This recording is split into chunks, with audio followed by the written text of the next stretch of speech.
Hi, this video is going to talk a little bit more about some of the more interesting details I think that are in Chapter 1, like the characteristics of media organizations and some trends in emerging media. I want to get off by sharing a fun fact that's not really mentioned in the book. Today, we have roughly 1,500 newspapers in America, 1,100 magazines, 9,000 radio stations across the country, 1,500 television stations, 2,400 publishing outlets, and out of all these individual media outlets, they are almost all owned by 6 corporations. Now you need to take a moment right here and explore these 6. This is what's known as the Big 6. These 6 media corporations essentially own most of the media that is produced and mass distributed today. The companies are Time Warner, Bertelsmann Media Group, Comcast, Walt Disney, Vivendi, and News Corporation. And if you start to trace ownership, you will see that they all come down to essentially the same 6 owners. It's a pretty important statement. What does that mean for you, the everyday media consumer? Well, it means a lot. It means that our media that we're getting is filtered through a handful of corporations, when really, with all the perceived choices that we have, the content that we're getting is not that diverse. It's all coming down to a few big corporate entities that are really in charge of most of the media that we get. So we need to think a little bit more critically about this, and let's talk about why we're in this environment in the first place. Number one, it's important to understand that media share very similar characteristics. I'm talking about media produced by very complex and formal organizations. I've got a couple of examples here. But they also, there are some exceptions to that rule. Like if you think about user-produced content on YouTube, the proliferation of YouTubers now, apparently you can make, millions of dollars just by being a YouTuber. Why am I not doing that and putting these videos on YouTube and making money there? Because I'm just as interesting as YouTubers. You probably remember Rebecca Black and her hit single Friday, which was not very good, but still catapulted her into stardom. And these are some exceptions to media that's being produced within those big 6 corporations. Because of YouTube and because of all of the options that we have for user-generated content, what we're seeing is that there are some notable exceptions to the Big 6 rule, but for the most part, what we've got are 6 corporations who are in charge of most of the mediated content we get. Now, big media corporations have multiple gatekeepers, or people who are in charge of filtering mediated content. This is very important. If you are a standalone shop and you're doing your own thing on YouTube, you are the gatekeeper. You make all the decisions: editorial, production quality, content, actors, actresses, casting, scripting. You are the gatekeeper. That doesn't happen in a large conglomerate media organization. For example, Disney World, the Disney Corporation, has so many gatekeepers. Nothing really gets finished until all of the gatekeepers have approved it. And so the approval processes and what actually gets aired sometimes changes drastically from artist conception until publication, and that could be problematic too.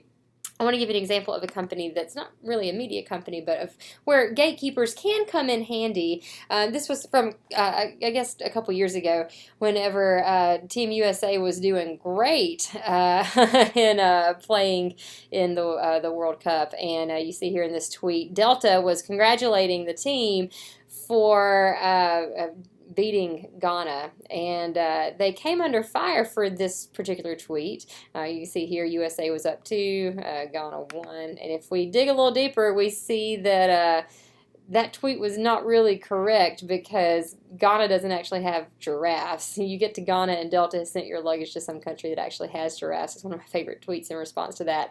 Ghana is really more well known for their climbing dolphins than giraffes, but that's just me checking Wikipedia for 3 seconds. And this is why people think all Americans are ignorant. Way to go, Delta. So gatekeepers can help prevent those sort of errors. If Delta had followed their gatekeeper rules, they maybe could have avoided that controversy. Other media organizations, another characteristic is that they need lots of money to operate, and they exist primarily to make money. The goal of media outlets isn't really to give you entertaining content, it's really to give you entertaining content that you will watch so that advertisers will continue to support those programs. It's all about money when it comes to big media organizations, unfortunately. And that also has a big impact on the content that we see. We see content that a lot of media organizations know is going to be profitable. For example, how many Fast and Furious movies are we on now? Like 15? Why? Because people keep going to see them. It's a franchise at this point. That's why we see things like Toy Story 1, 2, and 3. The third one was so good.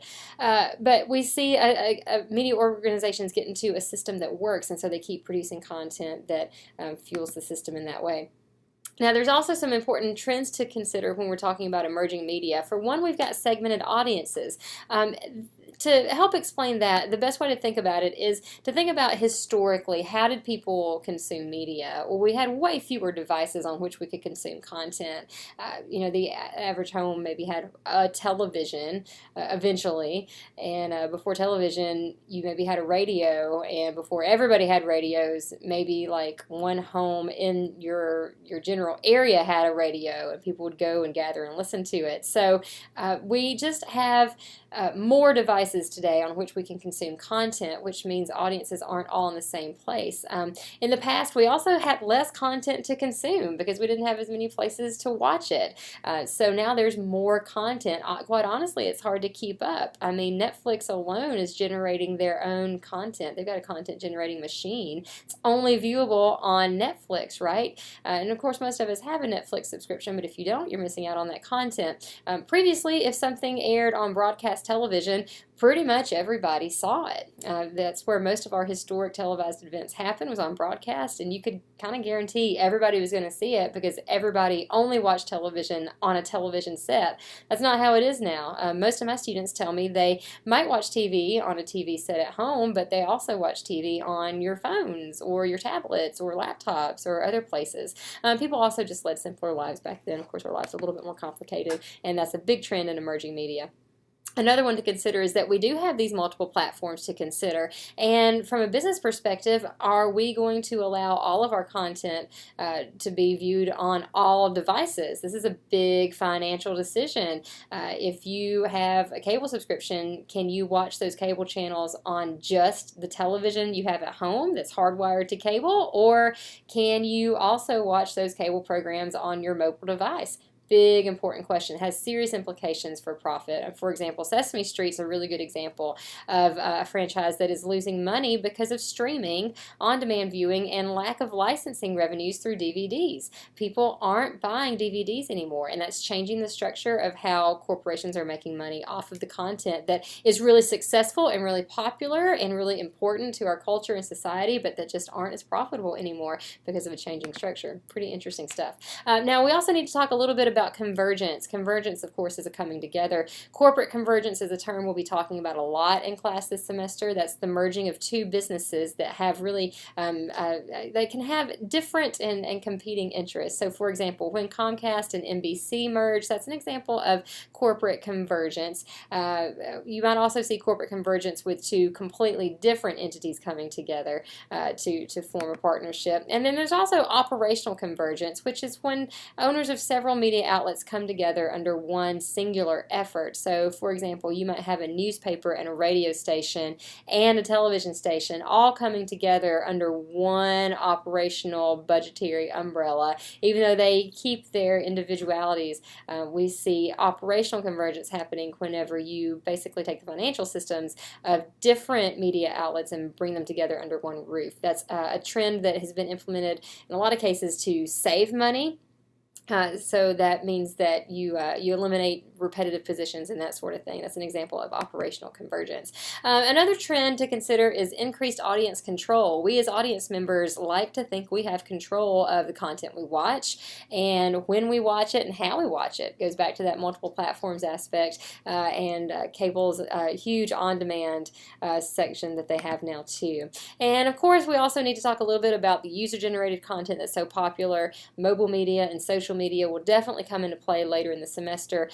For example, Starbucks had a campaign recently where they encouraged consumers to doodle on Starbucks cups and post those pictures to Instagram or other social media outlets and share what they drew on Starbucks cups. That's an example of kind of free advertising for Starbucks, really. Coke kind of does the same thing with their Share a Coke campaign that they have running every summer. You have Coke cans with people's names on them. That's shareable content, and for a lot of businesses outside of the media organization, the question becomes, how do we leverage this new media and make our content competitive in that way? So lots of interesting trends to consider in today's media landscape. It is a crazy place out there, and through the rest of the semester we'll be talking about decoding what all of it means and talking a little bit more about current trends in the marketplace. Thanks for watching.